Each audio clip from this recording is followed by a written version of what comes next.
बहुत सफल। चमक उठी सन 57 में वह तलवार पुरानी थी। चमक उठी सन 57 में वह तलवार पुरानी थी।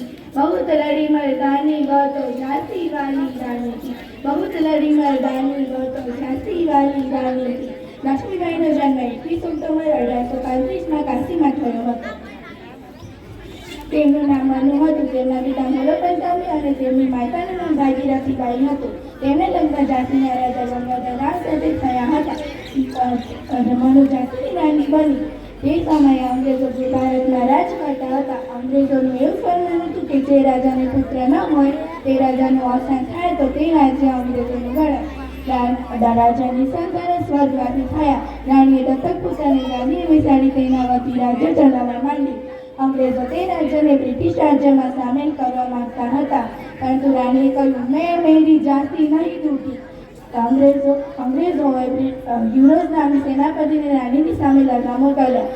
રાણી અંગ્રેજોને થાપ આપી ત્યાંથી નાસી છૂટ્યા. યુરોઝે રાણીનો પીછો કર્યો. રાણી ઝૂક્યા નહીં.